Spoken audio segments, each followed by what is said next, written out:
সকালবেলায় শাহবাগে এসে সমবেত হয়েছি। সারা বাংলাদেশ থেকে সকল বিশ্ববিদ্যালয় থেকে প্রকৌশল শিক্ষার্থীরা ঢাকাতে লং মার্চ টু ঢাকা করে ঢাকাতে এসেছে। আমরা শান্তিপূর্ণভাবে অবস্থান করছিলাম।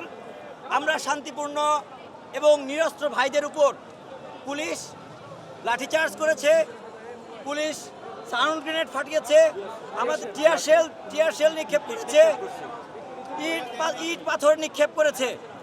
আমাদের প্রায় 50 জন ভাই তারা আহত হয়েছে।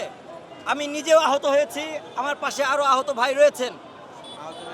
আমাদের যেই যৌক্তিক দাবি 3 দফা যেই দাবি, সেই দাবি নিয়ে আমরা দীর্ঘ 5 মাস হলো কাজ করছি, 6 মাস হলো কাজ করছি, এবং আমরা মানুষের যাতে কোনো ধরনের ভোগান্তি না হয় সেই জিনিসগুলো আমরা মাথায় রেখেছি।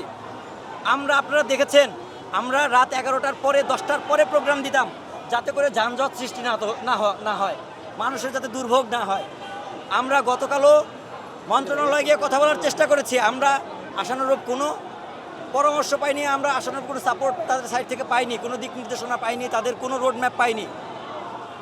আমরা বাধ্য হয়ে গতকাল বিকাল 3টায় আমরা শাহবাগে অবরোধ কর্মসূচি শুরু করি। আজকে আমরা গতকাল আমাদের পূর্ব নির্ধারিত লং মার্চ টু ঢাকা কর্মসূচি দিয়ে আমরা ঢাকাতেও অবস্থান করছি।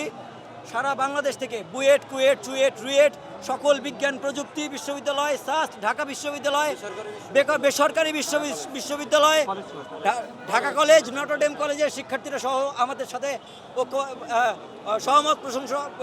সহমত জানিয়েছেন এবং এখানে এসেছেন।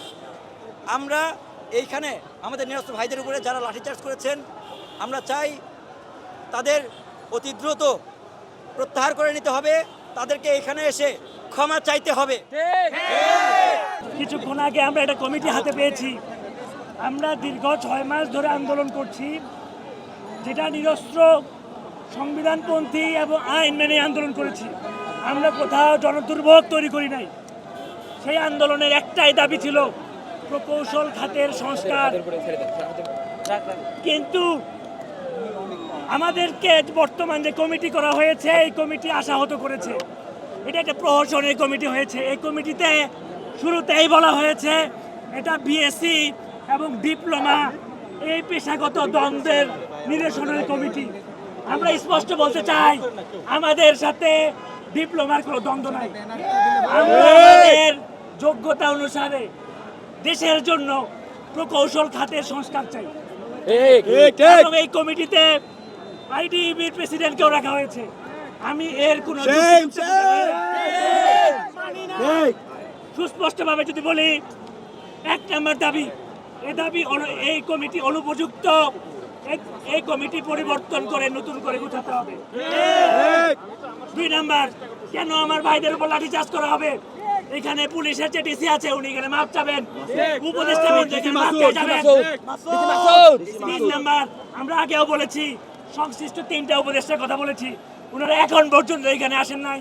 অথচ আমার মেধাবী ভাইরা, আমার নিরস্ত্র ভাইরা এখানে কষ্ট পাচ্ছে, তাদেরকে এখানে আসতে হবে। এসে তারা আমাদের রোডম্যাপ বলে দিবেন। এই 3টা দাবি ইমিডিয়েটলি সমাধান না হওয়া পর্যন্ত অবস্থান কর্মসূচি দিচ্ছি।